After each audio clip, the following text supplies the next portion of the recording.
Greetings. Hi there. Hello, everyone. Hi, this is Helen. I'm Subi. We're from the Farm Shed East Coast Wine Centre. Welcome to week 17 of our 20-week program of virtual wine tastings. Yeah, we've made it through 17 weeks. Yay, we have. We started... Hello, Edward. It's nice to see you. Yes, and hello, Annika. We started at the southern end of the region for anyone who's joining us new, down at Maclean Bay, where Port Arthur is, just down near the Tasman Peninsula there. We've been working our way up the coast, and we're currently in the warm heart of the wine region. We're actually in Bicheno this week and next week, so very much our home ground, and some wines that we're really excited to share with you. Then we're going to tour up the rest of the region as far as St Helens and finish off with Priory Ridge in week 20. So time's marching on. We were missing everybody coming to the farm shed because of the COVID lockdowns, and this has been a really exciting and fun way to get to know all of you and to share, well, our silliness really, and our love for the wines and our lack of technical expertise. But you seem to like it, and we did have a few laughs, and I think a few of you have a few laughs, and a few of you sort of go, what? Absolutely. Now it's and some of you educate us too. Hi, Jolene. Nice to see you again. So please feel free to send us comments and give us information that we don't know. We look forward to hearing from you. Well, it's pretty much 5 o'clock, so I reckon we can get the show on the road. Yep, absolutely. So this week we're doing Maclean Bay. Now, when Scotty and Sonia delivered their wine to us when we were first opening the farm shed, we said, well... That didn't look very good. Good try, Helen. Oh. Now, why did you call it Maclean Bay? And they said, well, that's because that's the bay that the vines overlook. Now, we've been in Bicheno for years. We had no idea that the bay that goes from Redbill Beach, for those that know Bicheno, right up to Seymour, which is like 15 kilometres up the road, is called Maclean Bay. Yeah. And it is indeed the bay that the vines overlook. Interestingly, we've always called it just Denison Beach because that's the beach that we take the dogs on, and most people in Bicheno will, they've jumped off the bridge and swum in the what do you call that? In the dam? In the river. Yeah, in the river.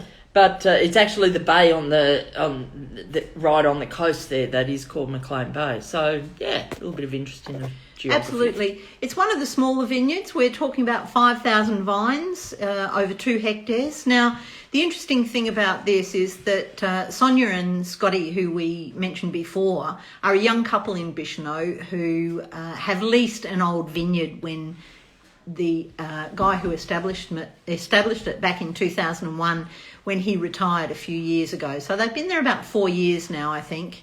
And they're doing funky new things with the old vines. So there's quite a bit of age on the vines. But since 2015, they've been producing wine under the Maclean Bay label. Now, it is spring. Yes. We've had a beautiful sunny warm day, now we're having a spring shower. Yes. But we put this one and only sparkling that we're doing on the program to celebrate spring. Yes. Here's to spring. Yeah. So I'm just going to pour a little bit of that. We're having a bit of a sparkling weekend. This weekend in Bicheno and on the coast, we're having the Great Eastern Wine Weekend. So the farm shed is hosting 2 events, Saturday and Sunday morning, and we're actually tasting 6 of the best sparklings from the East Coast region and serving it with, responsible service. So we're doing some beautiful little breakfast delights for people to have with those sparkling wines. Tasmania is known as the second best region for sparkling wines in Australia. So we're pretty excited about the sparklings that are coming out of this region. The first being the Yarra Valley in Victoria. Yeah, another cool climate. And almost half the grapes, some of you will remember this from previous tastings, almost half the grapes grown in Tasmania are sold, and quite a number of the Pinot Noir and Chardonnay grapes that we grow here go off to the mainland to go into sparkling wines. They're much sought after for sparkling wines. Yes. Hey, Maclean Bay have just joined us, so excellent. Please correct us if we get anything wrong. That's right. So we've just poured. So we've just poured the. It's a 2013, I think. 2013 sparkling rosé. It is. The Maclean Bay. You can just see the colour in there. It's a nice sort of blush rose colour, actually. Yeah. Now, I know we haven't done any wines that we didn't like, but I'm not a big sparkling drinker, but I love this one. And one of the things I love about it is that it has little bubbles. Yes, we like little bubbles in our sparkles. So, often I'll feel a bit bloated after a glass of sparkling, but I can do 3 of these, no problem. No problem. Oh, well, there might be some problems. Well, yes. So the grapes are estate grown, hand-picked. They're chilled before whole bunch pressing, and they use the method, French. Method traditionnelle. The traditional method of making sparkling wines from France. Which means also that it's fermented in that bottle, in the bottle itself. Indeed. And I think Sonia, we had a lovely catch up with Sonia and Scotty the other night. Thank you, Sonia. And we'll talk a bit more about that later. But one of the things they explained to us was that the longer it's in the bottle, the finer the bubbles become. And someone on tasting one day in the farm shed said, "Oh, those bubbles disappear in the mouth." And so it is a nice spring wine for us to be tasting today, because it is really refreshing, isn't it? It's still got some dryness. You can taste some of the fruit, but it's quite a dry sparkling, and I think that's why I like it. A little bit like the rosé that Maclean Bay do, which is also quite a dry rosé. It is. Yep. It's got light berry flavours and very balanced acidity. It is very delicious, Lizzie, and glad you're liking it, Jolene. That's fantastic. Oh, very nice. Now, we've got, we always have something sometimes interesting, sometimes just, normal to nibble away with our tastings. So tonight, we're having what we call the Baru nut, which is known as the Baru Project. The Baru Project, you see that picture of that tree? It's actually, the Baru plant is a tree that grows in Brazil, in the, what's it called? In the Cerrado region in Brazil. Now, there's a young couple in Hobart. There's a young Tasmanian woman called Anna who went travelling off to Brazil in the mid-2000s, and she met the love of her life, Ricardo. So Anna and Ricardo, who were very passionate about saving the environment and doing some good things, and Anna got quite addicted to these Baru nuts that she discovered over there. And so together, they're now a married couple. They've come back to Tasmania, and they've co-founded something called the Baru Project, where they set up a co-op in Brazil with a third co-founder called Thiaga. So there's the 3 of them, Ricardo, Thiaga and Anna. In a little village, isn't it? In a little village in Brazil. And the plant is an important plant that is important in preserving and restoring the whole ecosystem around the Cerrado area of Brazil. So they're very environmentally friendly. They're doing really good things with the farmers over there. They're paying them properly. They're providing them with dignity, and it's just a all-round good social justice, wholesome project. And the nuts are totally addictive. They are delicious. Now, they have a little husk on them like this, a little brown husk, which usually comes off pretty easily. So you can eat it with the husk or without. They are absolutely delicious, particularly with this sparkling rosé.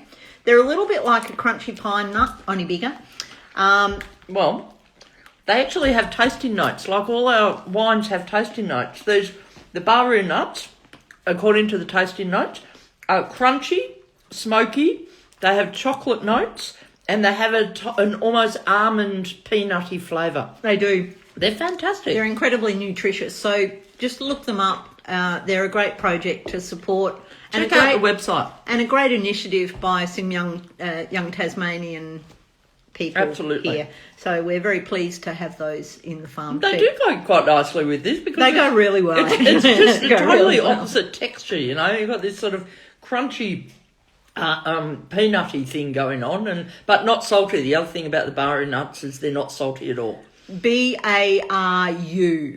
is how you spell it, Pengana Bed and Breakfast. So baru.com.au. So I do like to quote people who know a lot more than me, and they say that this is a fresh, delicate strawberry main fruit in this sparkling rosé with a nice, clean acid dancing. I love this. Dancing nice. Alongside a creamy sort of texture. And I get that. Yeah. I get that. Yeah.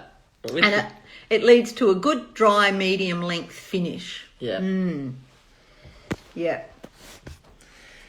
Yes, very good. Well, we'll have to finish that bottle off with our friends when we go and pick up our 2 puppy dogs because they're in daycare today. So you might have heard them barking at the door last week. Yes. So they're in daycare today, and they and we'll go and pick them up, have a few glasses with our friends over there, and then come home. Yeah. Let's move right along. Yes. Because we've got another terrific wine to tell you about from Maclean Bay. There's a nice story behind this, though, isn't there? Absolutely. Yeah. Yeah. Sonia's kind of a local. She's a Tasmanian girl, and she was overseas in London for a couple of years and then lived in Sydney in 1999 for 10 years and did a bit of work up there. In 2008, she came back to Bicheno to give her mum some support because her father was ill and then I think passed away. And while she was here, she walked into the local surf shop, got herself a little bit of work. A job. And she still does some weekend work there all this time later. Once she was in Bicheno, she met Scotty, and they have 2 lovely young kids. And I don't know how they fit it all. They are Maclean Bay. They both work full-time. They've got the vineyard, which is their real passion. They're so passionate about sharing the East Coast and wine and combining the two. The vineyard, I love this description of the vineyard. I'll just get it here.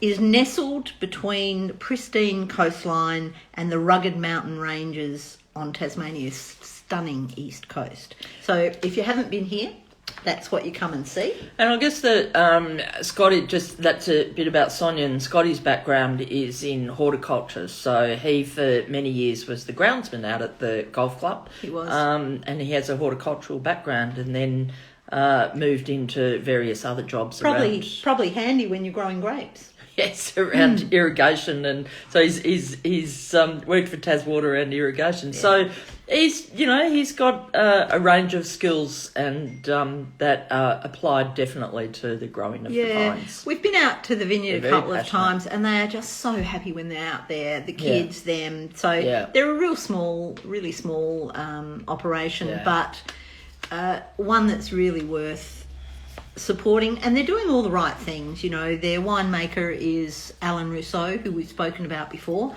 one of the best and most respected winemakers in Tasmania at Frogmore Creek.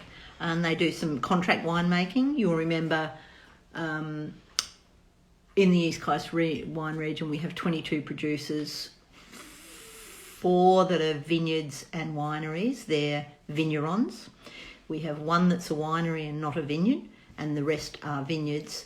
So almost half the wine, or around half the wine that comes out of the wine region, is made by contract winemakers, which is pretty typical for most regions.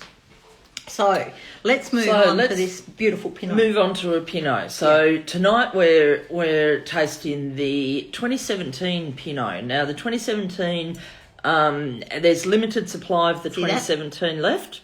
Beautiful colour. I think they said they've only got about 10 cases left. I think we've got 1 or 2 cases. Did. But we did mention that we caught up with them the other day and we had a very nice time. It's such a hard job that we have here running the farm shed, isn't it, Helen? It's like, very hard. We have to try all the new vintages, and sometimes people like us to try them with them. Which somebody's got to do it. Somebody's got to do it. And so we work very hard at it. But they have also released the 2018, and even though we're doing the 17, the 18 has won some awards in the Tasmanian the International Cool Climate Awards from last year. Yeah, and they're really, and I think I think this one as well. A couple of their wines have won Tasmanian Wine Show awards. Yeah. And what that means is they're really starting to get into their stride and get accolades. Interesting thing about the 18 and the 19, in 2018 they got 8 tonnes per hectare, and in 2019 they got 2 tonnes per hectare. That's kind of how much it can vary in terms of the years. And as we've said before, they're pretty happy when they get more grapes because they get more wine, but they're pretty happy when they get less grapes because the grapes have an intensity and you get so much more body. So it was really interesting to taste the 17, 18 and 19. We did do. I think they call that a vertical tasting. But I tell you Scott. what. Thanks, Sonia. This is what we're doing. So we're doing the 17, and we've been fans of the 17 actually because it's not full on in terms of its richness, but the flavour is really pleasant in the mouth, isn't it? And I'm glad you like the nose on this one, Jolene. It really speaks volumes. So it's been matured in premium French oak barrels. It's a sophisticated Pinot Noir. Just like ourselves. Yeah, it's got hints of plum and blackberry flavours, and it is really smooth on the palate. So it's a medium bodied. It's got those things that I love, the cherries and the tad savoury with a bit of spiciness. Someone that knows more than me has said it's interesting, beguiling palate, dark cherries, and the characters are nicely balanced by a little bit of spice that fills out the mid-palate and finishes smooth with good length. Actually, I like the spiciness. I can get that spiciness. Yeah. And I really like that because I'm more a savoury girl than a sweet girl, really. So I know. And, yes. I know that you're all sitting on the edge of your seats. Yes. To know what we're going to have with this one. Yes. Well, we're going to have a little piece of this. Yeah, let me get this out. So we get to know all sorts of really wonderful, fabulous people that do fabulous things. Now, I know this writing is going to be back to front, but see if you can figure this out. Yeah. It's called... the what we're eating is the panforte, but it's made by... The business name is called Divine Addictions. Yep, and it's a fig and ginger. And I think it's going to go so well with this. And everything that Liz Martin makes is divine and addictive. We had her ducker earlier in the tastings. See, that ginger just gives it a spiciness that plays off. I think it plays off. And the fig gives it that sweetness, so it's quite... Oh, I'm pretty happy with that combination. Out at Maclean Bay... yum. I know. They just it just makes you want more of each of them. Yeah. Oh, a little bit. Sorry, more everybody. Just, a little bit more. Just talk amongst yourselves for a moment while we indulge. Yeah, no, it's good. Oh, they do go nicely together. They do. Yeah. So we're happy to send you some Maclean Bay and some Divine Addictions panforte. The mail system is. Oh, that is spicy. That ginger. I've just got the ginger now. Yeah. That's great. Gorgeous. So this Pinot has been described as very good for the price. Which is, I think we're about 30... 39, 38, 39. Yep. Yeah. Anyway, we also have the we have a limited availability of the 17 left, but we also have the 18, which is a and they're just going a bit of a cracker as well. They're just going. Ah, yes. Subi will have to get back to you on that, Jolene. Excuse us, people. We've got this thing going with cheese therapy about cheese boxes. So I've just done the boat shed, Jolene. I'm just waiting on that to arrive next week. I think that one's going to be a good one. It was meant to be here this week, but it got delayed Yeah. for, various reasons. We don't even worry about the reasons things get delayed anymore. We just run with it. Yep. Well, Helen, I don't know if you've noticed, but there is a global pandemic. Yes, I heard. Yes, Yeah. I think I left our life for 3 months because of it. You did. Anyway, listen, it's been great to see you all again. It's been lovely to share these wines with you. Please feel free to share this tasting with friends. We just want everybody to discover the East Coast wine region because we love it.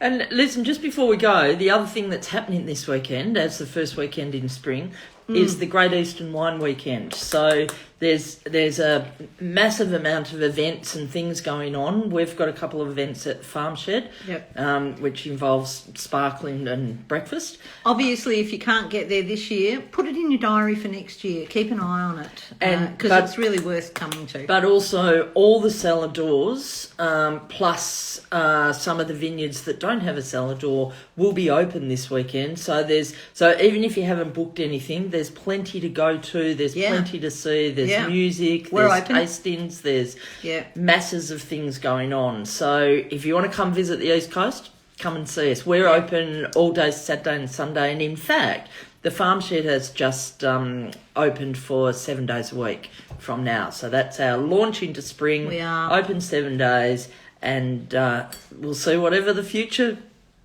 provides for us. I was reading the statistics yesterday on Paul Keating this morning said that productivity was up 4% and wages were down 9%. And a lot of it is about household spending. But there's a few items that have gone up during the global pandemic. And the one at the top was alcohol. So we're all doing our bit to help local vineyards and to try to get through this crazy time that we're in. And remember, there's always a lot of people much worse off than ourselves, so we're incredibly fortunate to even have red wine to drink. So it's nice to have everybody involved once again, and thank you very much for hooking in. Yeah. If you have come in late, the video will be available through Facebook, the website, and IGTV, the Instagram TV. Yep. And if you feel like sharing it with your friends, go for it. And thank you, no visible means. And thank you, everybody. Thanks for joining us. Thanks for watching after. All right. See you on Saturday, Sonia. Hang in there, stay safe. All right. Okay. Bye. Bye.